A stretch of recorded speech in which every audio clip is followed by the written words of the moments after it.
우리 시간 다 함께 하나님 말씀 듣는 시간 갖도록 하겠습니다. 오늘 저희가 함께 나눌 말씀은 창세기 5장이 되겠습니다. 창세기 5장 21절부터 24절입니다. 창세기 5장 21절부터 24절입니다. 구약성경 첫 번째 성경인 구약성경 창세기 5장 21절부터 24절입니다. 제가 여러분들에게 봉독해 드리도록 하겠습니다. 에녹은 65세에 무두셀라를 낳았고 무두셀라를 낳은 후 300년을 하나님과 동행하며 자녀들을 낳았으며 그는 365세를 살았더라. 에녹이 하나님과 동행하더니 하나님이 그를 데려가심으로 세상에 있지 아니하였더라. 아멘. 저는 오늘 본문 말씀을 통해서 하나님과 교제한 사람 에녹이라고 하는 주제로 여러분과 함께 말씀을 나누겠습니다. 기도하고 시작합니다. 아버지 하나님, 이제 주의 백성들이 주의 말씀을 듣는 시간입니다.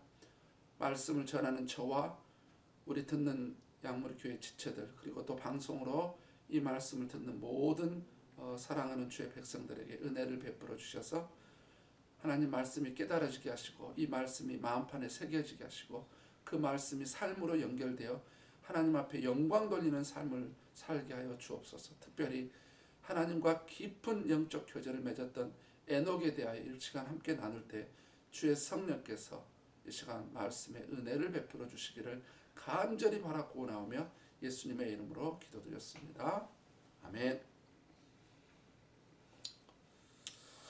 제가 빅토리아에 살다 보면서 빅토리아 지역에 있는 사람들의 이야기를 종종 듣습니다. 그 이야기 어떤 이야기냐면은 빅토리아 지역에 있는 해산물과 관련된 이야기인데요. 이 빅토리아 지역에서 나오는 조개나 그다음에 다시마라든지 그다음에 생선이라든지 빅토리아 내에서 이렇게 나오는 것은 사람들이 잘 안 먹는다는 거예요. 저는 개인적으로 해산물을 좋아해서 그리고 좀 많이 먹고 싶었는데 이야기를 하다 보니까 잘 안 좋아한다는, 왜 그런가 했더니 물이 오염됐다고 하는 거예요. 이 빅토리아 이 지역 인근에 있는 이 지역에는 물이 오염돼 있어서 해산물들이 이렇게 건강하고 그다음에 상태가 좋지 않기 때문에, 건강치 못하고 상태가 좋지 않기 때문에 이렇게 오염이 돼서 해산물을 먹지 않는다. 그 이야기를 이렇게 들은 적이 있습니다. 알고 봤더니 사실이기도 합니다. 그런데 자세히 연구를 하다 보면 다시마가 죽는 게 아니거든요. 죽은 게 아니고 또 다른 해산물들이 죽는 게 아니라 살아 있습니다. 살아 있는데 이 해산물들이 뭐냐면 이 생태계가 바로 오염된 물과 관계를 맺고 있다는 것이죠. 그래서 이제 먼 지역에 있는, 여기서 멀리 떨어져 있는 지역에 있던 사람들이 좋아하고 먹는데, 이 지역에 있는 해산물들은 이 오염된 물과 관계를 맺었기 때문에 그렇다라고 우리는 볼 수 있겠지요. 이렇듯이 모든 생물들은 무엇과 관계를 하느냐, 릴레이션십, 무엇과 관계를 하느냐에 따라서 이렇게 중요한 의미를 갖습니다. 그렇다면 우리는 한번 생각해 볼 필요가 있습니다. 여러분은 하나님의 자녀로서 누구와 그 다음에 무엇과 깊은 영적 교제를 하고 계십니까? 혹시 여러분의 자신을 오염시키는 세상과 교제를 잘하고 있습니까? 아니면 여러분을 정화시키고 여러분을 경건하고 거룩하게 만드는 하나님과 영적으로 교제를 하고 있습니까? 우리 사람은 분명히 누군가 그리고 무엇과는 깊은 영적 교제를 하고 있을 터인데, 우리 모두가 하나님과 깊은 영적 교제를 맺는 그런 사람들이 되시기를 주의 이름으로 부탁드립니다. 오늘은 그런 한 인물을 여러분에게 소개하고자 하는 것입니다. 여러분, 제가 여러분에게 말씀을 이미 3주 전에 여러분에게 말씀을 드렸듯이 하나님께서 인간을 창조하신 목적 가운데 하나, 어쩌면 가장 본질적이고 어쩌면 가장 근원적인 이 에센스, 가장 본질적인 그 요인 가운데 하나가 바로 하나님과 영적 교제를 위해서 인간을 창조했다라고 제가 말씀을 드린 적이 있습니다. 우리 교회가 2021년 목표로 삼은 게 성숙이죠. 삶의 모든 영역에, 전인적인 삶의 모든 영역에 있어서 하나님 앞에서 성숙하는 삶. 근데 특별히 그 성숙 영역에서 우리가 하나님과의 영적 교제에서도 깊은 성숙이 있어야 되기 때문에 특별히 이 말씀을 여러분에게 전하고자 합니다. 여러분 3월 28일 날 3주 전에 말씀을 드렸던 그 하나님과의 영적 교제 그 부분에 대해서는 그때는 이론적인 의에 대해서 다루었다면 오늘은 하나님과의 영적 교제의 실제편을 한번 다루려고 하는 겁니다. 자, 우리가 이제 오늘 본문의 말씀을 좀 더 잘 이해하기 위해서 우리는 창세기 4장 26절부터 우리는 시작을 해볼 필요가 있습니다. 제가 한번 4장 26절을 읽어볼게요. 셋도 아들을 낳고 그의 이름을 에노스라 하였으며 그때 사람들이 비로소 여호와의 이름을 불렀더라. 이렇게 되어 있습니다. 아담이 셋을 낳고 셋이 누구를 낳습니까? 에노스를 낳았죠. 근데 이 에노스를 낳았는데 이 에노스라고 하는 이름의 뜻이 뭐라 했습니까? 바로 연약한 존재라고 하는 뜻이라고 그랬죠. 연약한 존재. 드디어 이제 에노스, 그러니까 셋 이후에 에노스, 그러니까 아담의 손자죠. 에노스 때부터 인간이 무엇을 인지하게 되고 무엇을 깨닫게 되냐면은 인간이 비로소 우리는 연약한 존재다. 우리는 굉장히 흠많고 연약하고 불쌍한 아주 연약한 인간으로서 아주 연약한 존재다라고 하는 사실을 깨닫게 됩니다. 그래서 이 에노스의 이름의 뜻이 연약한 존재라는 뜻이고요. 그러다 보니까 이제 그들이 연약한 존재라다 보니까 그들에게 이제 나오는 행동이 뭐냐면은 바로 뭡니까? 그때 사람들이 비로소 여호와의 이름을 불렀더라. 이제 하나님의 이름을 부르면서 하나님과 뭘 하고 시작합니까? 영적 교제를 시작하는 거죠. 하나님으로부터 뭔가 힘을 얻고 하나님으로부터 어떤 도움을 받고자 해서 하나님과 영적 교제를 시도하는 때가 바로 이제 에노스 시대 때부터 이루어지고 있는 것을 우리는 볼 수가 있습니다. 자, 그런데 이제 세월이 흘렀어요. 세월이 흘러 쭉 흘러서 이제 유다서의 1장에 있는 나온 내용이죠. 제가 이제 본론에 들어가면 좀 더 상세하게 말씀드리겠습니다만은 유다서의 1장에 보면 이때 에녹이 살았던 시대의 사람들의 모습이 어떠 있는지 유다서에 나와 있어요. 그 신약성경 유다서에 세월이 흘러서 이제 유다서 1장에 나온 내용으로서 이때는 아주 죄악이 관영했던 때입니다. 아주 죄악이 관영했던 때예요. 그 창세기 6장에 있는 것처럼 바로 6장에 나오잖아요. 세상에 아주 죄가 아주 어마어마하게 관영했던 시기입니다. 야렛이라고 하는 아담의 6대손 야렛이라고 하는 사람이 한 아들을 낳았는데 그 이름을 뭐냐면은 에녹이라 지은 거죠. 그래서 에녹은 아담의 7대손이 되지 않겠습니까? 이 에녹은 65세에 무드셀라를 낳았고 지구에서 삶이 365년이었는데 300년 동안 하나님과 동행했던 사람이다 라고 이렇게 성경은 소개를 하고 있지요. 엘리야 그리고 예수님의 승천과 함께 믿는 자들의 휴거의 예표를 보여주는 사건, 또 그 사람이 바로 에녹이라고 하는 사람인 것이죠. 사람들이 죄짓기 바쁘고 세속적인 삶을 사느라 정신이 없고 자기 일에 열심히 살고 있던 그때 그 당시 하나님과 동행하면서 하나님과 가장 깊은 영적 교제를 맺었던 인류의 최초의 인간, 하나님과 가장 영적 교제를 아주 깊이 했던 인류의 최초의 인간, 바로 그 에녹. 그 에녹은 도대체 누구인가? 그리고 우리가 에녹을 통해서 우리가 무엇을 배울 수 있는지를 함께 여러분과 함께 나누려고 하는 것입니다. 자, 우리가 오늘 본론의 말씀에서 에녹은 어떤 사람인지 첫 번째로 그걸 다룰 거고요. 두 번째는 뭐냐? 그러면 에녹이 왜 그런 삶을 살 수 있었는지 그 원인을 살펴보게 될 것입니다. 자, 첫 번째, 에녹은 어떤 사람이었을까요? 자, 오늘 본문과 성경 전체에서 제가 여러분들에게 에녹을 소개하고자 합니다. 첫 번째로 에녹은 어떤 사람이었냐면은 하나님께 자신의 삶을 드리는 사람이었습니다. 자, 5장 18절부터 24절에 보면 야렛은 162세에 에녹을 낳았고 에녹을 낳은 800년을 지내며 자녀들을 낳았으며 그는 960세를 살고 죽었더라. 에녹은 65세에 무드셀라를 낳았고 무드셀라를 낳은 300년을 하나님과 동행하며 자녀들을 낳았으며 그는 365세를 살았더라. 에녹이 하나님과 동행하더니 하나님이 그를 데려가심으로 세상에 있지 아니하였더라 라고 합니다.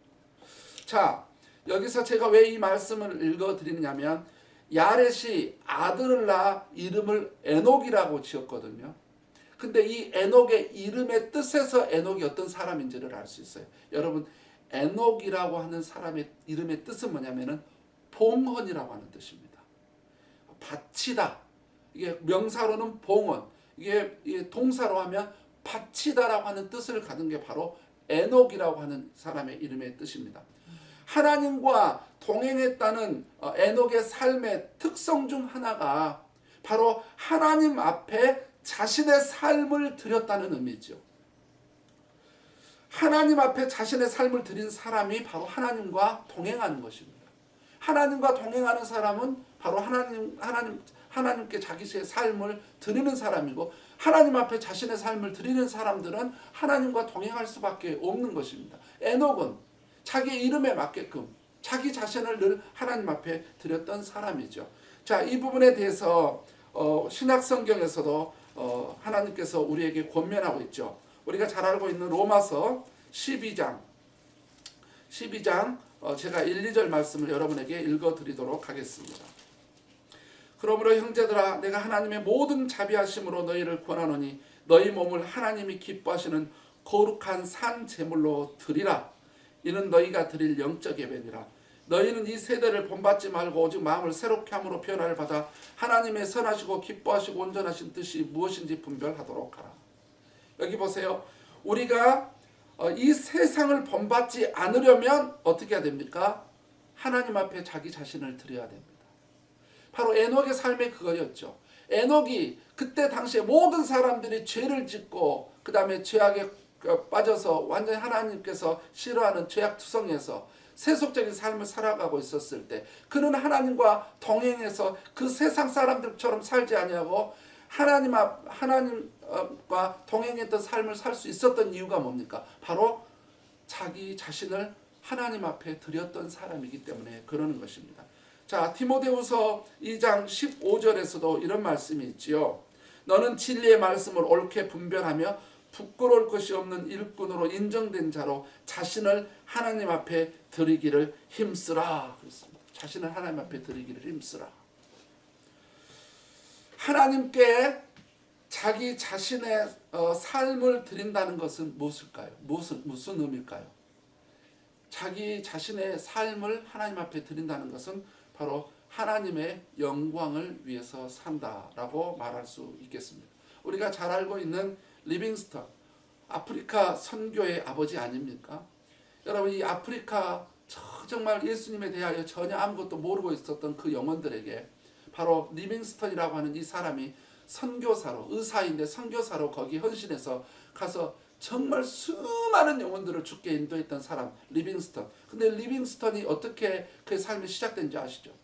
어느 날 예배를 드리는데 헌금 시간이 됐어요. 그래서 헌금을 다 드려고 어른들 헌금을 내서 이제 봉헌을 앞에다 했는데 리빙스턴은 어린 나이에 어린인데 자기가 드릴 것이 없는 거예요. 그래서 리빙스턴이 그때 성령님께서 강하게 리빙스턴 어린아이에 리빙스턴에게 이렇게 마음에 임해서 그냥 리빙스턴이 앞으로 나가서 그 헌금 바구니 앞에 딱 선 거예요. 그러니까 이제 목사님들이나 주변의 성도들이 장난인 척 야단쳤겠죠. 리빙스턴 내려가. 야, 너 왜 헌금 함에 지금 올라가 있는 거야? 그리고 어른들도 야, 리빙스턴 빨리 내려와. 너 뭐 하는 거야? 장난하지 마. 그랬더니 아니라고. 나는 내 자신을 하나님 앞에 드릴 거라고.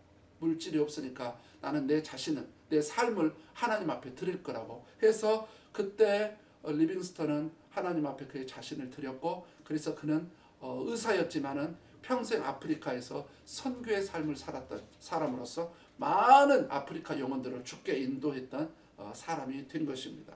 바로 에녹이 하나님과 동행할 수 있었던 바로 삶의 첫 번째는 뭐냐면은 그는 자기의 이름의 뜻답게 그다음에 그는 자기 자신을 하나님 앞에 드렸던 사람이었다라고 하는 거예요. 두 번째, 에녹은 어떤 사람이었을까요? 바로 에녹은 하나님 앞에서 경건하게 살았던 사람입니다.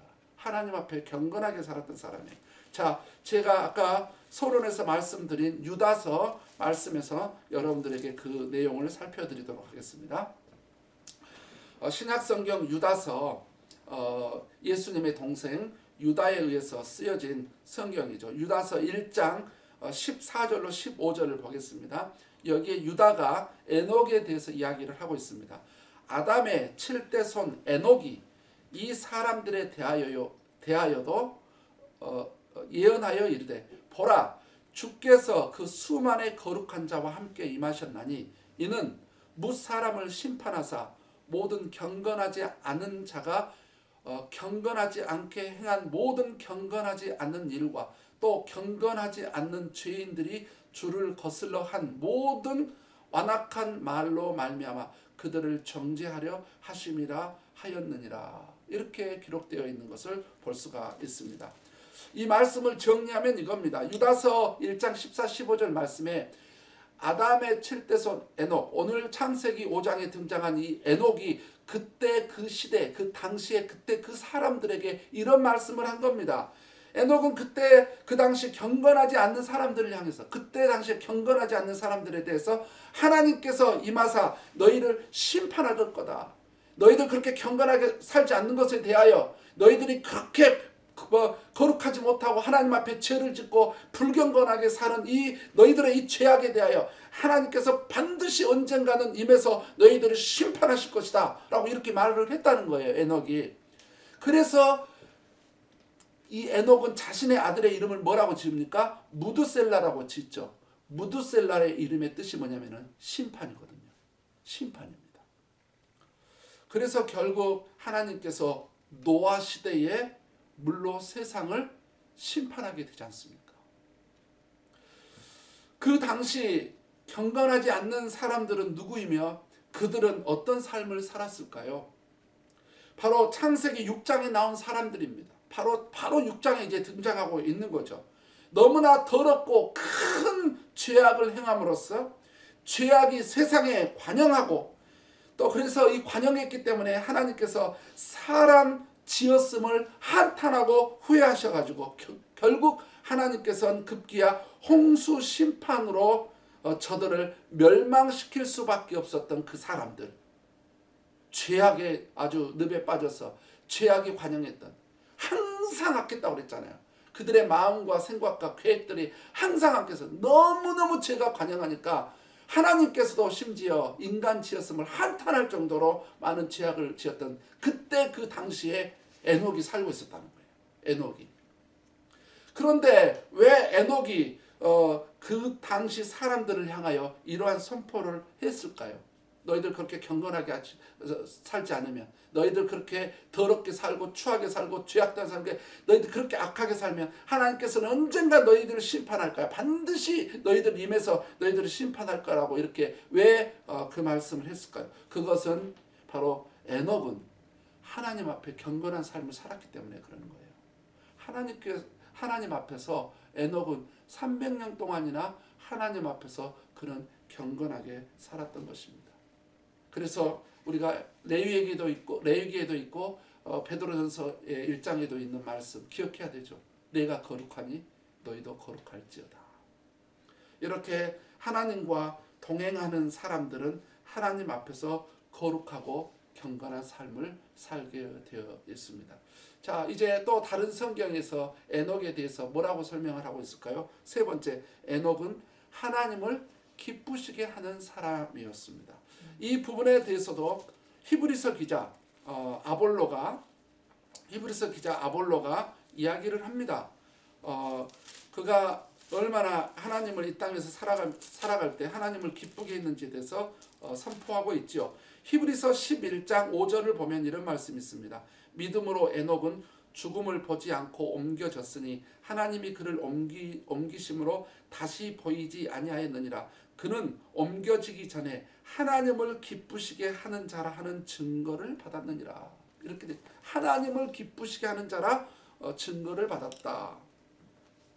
우리가 잘 알듯이 히브리서 11장은 하나님 앞에서 믿음으로 살다 간 사람들을 열거해 놓은 장이고 말씀이지 않습니까? 그 중에 에녹이 등장을 하고 있는 것을 볼 수가 있습니다. 그런데 창세기의 말씀과 히브리서 말씀을 자세히 들여다보면 약간의 차이가 있지요. 그 차이가 있는데 뭡니까? 창세기에서는 하나님과 동행했다라고 되어 있고, 그 다음에 히브리서에서는 하나님을 기쁘시게 했다라고 이렇게 약간의 차이가 나는 것처럼 보입니다. 그런데 이것은 차이라기보다는 이제 이 말씀을 정리해보면 이렇게 되는 겁니다. 하나님과 동행하는 삶이 곧 하나님을 기쁘게 하는 삶임을 알 수가 있습니다. 하나님과 동행했다. 이 말씀이 곧 하나님을 기쁘게 했다라고 하는 말과 같은 영적인 의미가 주어진다는 것이죠. 찬양에도 있잖아요. 나 주님의 기쁨 되기 원하네. 이 뜻이 모든 그리스도인들은 하나님을 기쁘게 해드리고자 하는, 하나님의 기쁨이 되고자 하는 열망이 있지요. 또한 성경에도 하나님께 기쁨이 되는 많은 방법들이 있다는 것을 보여주고 있습니다. 그런데 여러분 알고 계십니까? 하나님을 가장 기쁘게 하는 방법 중에 하나가 바로 하나님과 동행하는 것입니다. 하나님과 영적 교제를 맺는 것이죠. 바로 그 사람이 에녹이었습니다. 바로 에녹은 하나님과 동행함으로써 하나님을 기쁘게 했습니다. 자, 우리는 지금까지 에녹이 어떤 사람이었는지를 세 가지를 살펴보았습니다. 자신을 하나님 앞에 드리기를 힘썼고, 그 다음에 하나님 앞에 경건하게 살아갔고, 그 다음에 세 번째는 뭐냐면은 바로 하나님을 기쁘게 하는 삶을 살았던 사람, 에녹이 어떤 사람인지 살펴보았습니다. 이제 우리는 두 번째 중요한 상황을 하나 우리는 연구를 하고 고찰해 볼 필요가 있습니다. 그러면 에녹이 이러한 삶을 살았던 이유가 뭘까요? 자신을 하나님 앞에 드리고 경건하게 살아가고, 그 다음에 하나님께 기쁨이 되는 이런 삶을 살 수 있었던 그 본질적인 요인이 뭐냐 이거죠. 그 이유가 뭐냐 이거죠. 자, 우리는 그 부분을 창세기 5장 22절과 24절에서 우리는 그걸 발견할 수 있습니다. 무드셀라를 낳은 후 300년을 하나님과 동행하며 자녀들을 낳았으며, 24절에 에녹이 하나님과 동행하더니 하나님이 그를 데려가심으로 세상에 있지 아니하였더라. 자, 바로 그 이유가 뭘까요? 에녹은 하나님과 동행하는 사람이었습니다. 하나님과 동행하는 사람이었습니다. He worked faithfully with God. 이렇게 돼 있어요, 영어로. 동행하다. 히브리어로 할라크란데 이 말은 함께 걷다라고 하는 가장 보편적인 뜻을 가지고 있죠. 이게 구약에 1562번이나 등장하고 있습니다. 할라크, 동행하다라고 하는 말이죠.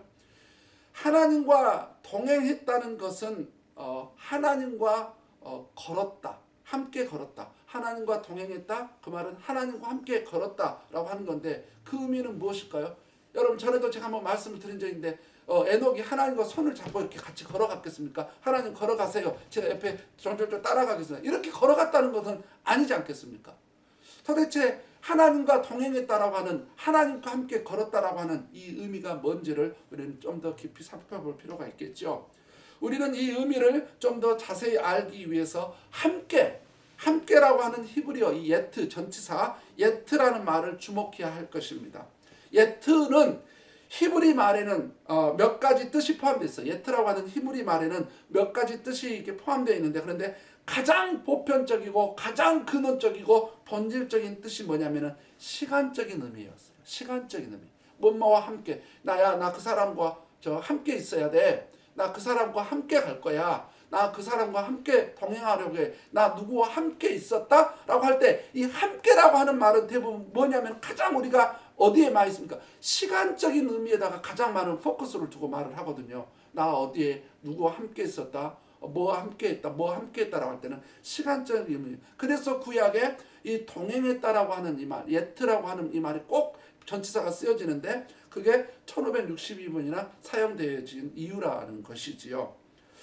동행하다의 의미를 자세히 설명하자면 하나님과 함께 시간을 가졌다는 의미이고 곧 이 말은 하나님과 개인적으로 영적 교제를 했다라고 하는 말이에요. 그러니까 하나님과 동행했다, 하나님과 함께 걸었다 이 말은 하나님과 함께 하나님과 함께 가장 많은 시간을 보냈다. 그러면 하나님과 함께 시간을 보냈다는 그 말은 바로 하나님과 영적 교제를 했다라고 하는 말로 우리는 결론을 맺을 수가 있게 되는 것이죠. 어떻게 했을까요? 그럼 그는 어떻게 에녹이 하나님과 영적 교제를 했을까요? 우리가 놓치지 말아야 한 단어가 있는데 이 영어에서 무슨 단어가 있냐면 faithfully가 있습니다. faithfully. He worked with가 하나님과 동행했다 이렇게만 돼 있는 게 아니라 그는 하나님과 함께 충성스럽게 신실하게 성실하게 걸었다 동행했다라고 이렇게 여러분 충실하게 성실하게 당시의 모든 사람들이 세상의 세속적 삶에 타협하고 적응하고 거기에 부합되고 발맞춰 살아가고 있는 그때에 유일하게 에녹만은 하나님과 동행하는 삶, 즉 하나님과 영적 교제를 하는 삶을 살았다라고 하는 것이에요. 그래서 에녹이 그러한 삶을 살 수 있었던 것입니다. 그래서 자신을 하나님 앞에 드렸고 그래서 하나님 앞에 경건하게 살았고 그래서 하나님 앞에 기쁨이 되는 삶을 살 수 있었던 이유가 뭐냐면 바로 하나님과 이렇게 깊은 영적 시간을 내서 영적 교제를 함으로써 하나님과 동행하는 삶을 살았기 때문에 그런 삶을 살 수 있었던 것입니다. 우리는 어떠한가요? 우리는 어떻습니까? 저를 비롯하여 우리의 삶을 돌아볼 필요가 있겠지요. 우리는 어떻습니까? 에녹처럼 정말 신실하게 충성스럽게 정해진 시간에 항상 그 시간에 빼먹지 않고 충성스럽게 하나님과 영적 교제를 하고 있나요? 한번 우리 자신을 돌아볼 필요가 있겠죠. 바쁘게 열심히 산다는 것과 잘 사는 것에 우리는 구분을 해야 되는데 현대 사회, 자본주의 사회, 정말 이 사회들은 뭘 부추깁니까? 이런 사회에서는 바로 바쁘고 열심히 사는 게 마치 잘 사는 것처럼 이렇게 지금 여겨지고 있는 때 아닙니까? 그러나 우리가 성경적으로 잘 사는 것과 열심히 산다는 것은 분명히 구분해야 됩니다. 우리는 열심히 사는 것도 필요하지만 더 중요한 게 뭡니까? 잘 사는 게 더 중요합니다. 하나님과 영적 교제를 할 시간도 없이 공동체와 함께 영적 교제를 할 시간도 없이 가족들과 함께 영적 교제를 할 시간도 없이 이렇게 살아가는 것이 과연 잘 사는 것일까요? 이렇게 사는 것이 과연 하나님을 기쁘게 하는 삶일까요? 이게 과연 그리스도인들에게 올바른 삶일까요? 저는 수많은 고민을 해봅니다. 우리가 열심히 산다는 것. 저도 열심히 살아요. 지금도 열심히 살아가고 있는 모습도 있고 또 많은 사람들 내 주변에 보면 정말 열심히 살아가고 있는 사람들이 많이 있습니다. 진짜 열심히 살아가는 것이 하나님 앞에 정말 잘 사는 거냐 이 부분에 대해서 우리가 정확하게 구분을 하고 가지 않으면 또 우선순위를 두지 않으면 우리도 세상의 삶의 원리처럼 분명히 그렇게 되어질 것입니다. 저는 저와 우리 모두가 에녹과 같은 삶을 살기를 바랍니다. 하나님과 시간을 내서 영적 교제를 함으로써 하나님과 동행하는 삶, 이런 에녹과 같은 삶을 살아가기를 바랍니다. 성경에 한결같이 그리고 기독교 역사 가운데 한결같이 여러분 하나님께 쓰임받는 사람들이 누구였습니까? 하나님과 동행하는 사람이었잖아요. 즉 하나님과 영적 교제를 하는 사람이었잖아요. 저는 말씀을 준비하면서 한번 여러분에게 이런 한번 질문과 권면을 해보려고 합니다. 여러분 혹시 여러분이 성경에 있는 인물이나 아니면 여러분이 알고 있는 기독교 인물 가운데 하나님과 영적 교제를 안 하고 그다음에 하나님과 동행도 하지 않았는데 하나님 앞에 위대하게 선한 일에 쓰임 받은 사람이 있으면 저에게 소개 좀 해주세요. 저는 눈을 씻고 봐도 없더라고요. 아무리 찾아봐도 없더라고요. 근데 한결같이 성경의 인물이나 우리 기독교 안에 하나님께 쓰임 받은 사람들은 하나님과 깊은 영적 교제를 함으로써 하나님과 동행하는 사람들이었음을 저는 발견하게 됐습니다. 말씀의 결론을 맺으려고 합니다. 우리는 앞에서 에녹의 삶의 특징 3가지와 그렇게 살게 된 요인을 살펴보았습니다. 한마디로 에녹은 하나님과 깊은 영적 교제를 하였고 그 결과로 하나님 앞에 자신을 드리며 또 하나님 앞에서 경건하며 하나님을 기쁘게 하는 삶을 살게 되었다라고 하는 것을 우리는 나누게 되었습니다. 자, 제가 이제 말씀을 준비하면서 하나님과 개인적인 그 영적 교제 이렇게 변천 과정이 있더라고요. 그냥 그 족장 시대 때부터 신약 시대, 우리 시대까지 약간의 어떤 이렇게 변천 과정들이 있고 강조된 게 있고 그다음 추가된 게 있고 있는 것을 보게 되는데, 여러분 족장 시대 때부터 광야 시대까지, 그러니까 이때는 뭐냐면은 성경이 기록되어지지 않는 때이죠. 성경이 기록되어지지 않는 이때에는 족장 시대부터 광야 시대까지는 사람들이 하나님과 개인적으로 어떤 영적 교제를 했냐면 기도를 통해서, 특별히 제사를 통해서, 그리고 성경에 많이 나와 있지는 않지만은 성경의 정황으로 봤을 때 하나님을 찬양했어요. 악기도 있었고 그렇기 때문에 하나님을 찬양했어요. 기도하고 제사 지내고 찬양했어요. 그냥 본인이 삶의 자기 장소에서, 그냥 본인이 아무 삶의 장소 어디에 있어든지 자기가 머무는 장소에서 그렇게 했던 것을 볼 수가 있습니다. 그런데 이제 가나안에 정착을 했죠. 그리고 이제 사사시대 때부터는 뭐가 첨가되냐면은 말씀이 첨가됩니다. 어떤 말씀입니까? 우리가 잘 알고 있는 이제 모세 오경을 중심으로 한, 구약은 다 완성은 안 됐습니다만은 모세 오경 이렇게 중심으로 한 말씀이 들어옵니다. 그러니까 가나안 정착 시대부터 사사 시대까지는 말씀이 있고 기도가 있고 찬양이 있습니다. 근데 찬양은 되어졌는지 안 되어졌는지 얼마나 이게 보편적인지는 잘 모르는 상황입니다. 그러니까 족장 시대부터 광야 시대까지는 기도와 예배가 중심이었고 그 다음에 찬양은 있었을 거라 추측이 되어진 거고, 가나안 때부터 사사시대까지는 말씀이 있었고 기도가 있었고 그 다음에 찬양도 하나의 어떤 추측으로 이렇게 들어가게 되는 것이죠. 그 다음에 왕정시대부터 이제 예수님의 시대까지는 정확하게 뭐가 들어오냐면은 말씀과 기도와 찬양이라고, 찬양도 정확하게 하나님과 영적 교제하는 요소에 들어온 것을 보게 됩니다. 여러분 특별히 그 역대상 6장 같은 경우에 보면은 다윗이 아예 그 성전에서 그 레위인들을 통해서 아예 성가대를 꾸미잖아요. 찬양대를 만드는데 그게 이제 찬양대 그 기원이 아닙니까? 다윗이 역대상 6장에 보면은 찬양대를 구성했어요. 그래서 레위인들이 하나님을 찬양 대장도 만들고 그 다음에 악기를 연주하는 사람들도 만들고 그 다음에 찬양 대원도 만들어서 하나님께 제사하는 동안에 이 찬양 대원들은 하나님을 찬양하게끔 했단 말이죠. 자, 이때 당시 때부터 이제 왕정 시대 때부터 이제 어떻게 되어지냐면 우리가 시편의 경우를 보면 하나님을 찬양한다라고 하는 그 이야기가 많이 나오잖아요. 내 영혼이 하나님을 찬양하리니 나는 하루에 7번씩 주를 찬양하리다. 그러니까 이때 왕정 시대 때부터 드디어 이제 3가지가 서서히 구축이 되는 거죠. 뭐냐면은 말씀. 아침마다 주여 내가 아침마다 주의 말씀 보니 내게 말씀하옵소서. 말씀으로, 그 다음에 기도로, 그 다음에 찬양으로. 이제 이때부터 이 3가지가 이제 딱 구축이 돼 가고 있는 것을 볼 수가 있죠. 그러면서 이제 신약 시대 때부터 지금까지는 어떻습니까? 바로 이 말씀과 찬양과 이 기도가 나와 하나님과의 1:1 영적 교제의 3대 요소가 되어버린 겁니다. 이때부터 그렇게 된 거죠. 그래서 여러분 지금까지도 우리는 어쩌면 주님 오실 그날까지 하나님과 개인적으로 영적 교제를 하는 3대 요소를 우리는 찬양, 말씀, 기도라고 할 수 있을 것입니다. 여러분 개인적으로 혼자 있을 때 찬양을 듣거나 찬양을 들으면서 같이 따라하거나 아니면 여러분 하나님을 찬양하십시오. 찬양, 어떤 사람 하루에 7번씩 찬양하는 사람도 성경에 있다고 그러지 않습니까? 그렇게 하십시오. 예배 때만 하지 마시고 여러분 혼자 있을 때도 하나님을 찬양하세요.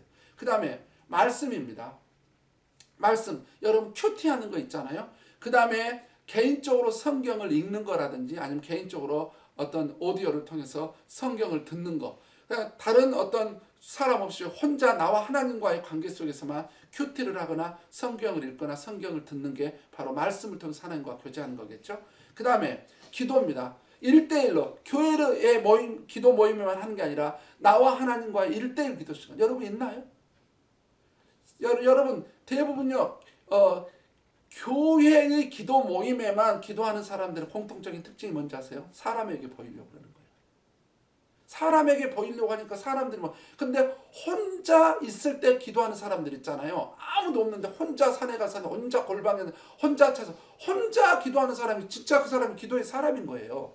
물론 우리가 그 공동체와 기도 모임 하는 거 하지 말자는 말은 아니잖아요. 혼자 기도할 수 있어야만이 그게 바로 하나님과 영적 교제의 진수다. 그래서 우리는 하나님과 바로 이렇게 찬양과 말씀과 기도를 통해서 나와 하나님과의 1대1 영적 교제를 해야 되는 것이죠. 근데 하나님과의 영적 교제에서 가장 중요한 게 뭔지 아세요? 이제 세 가지 요소를 말씀을 드렸어요.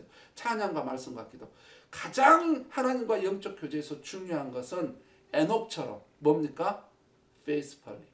성실하게 하는 겁니다. 그 다음에 뭐냐면은 시간을 정해놓고 하는 거예요.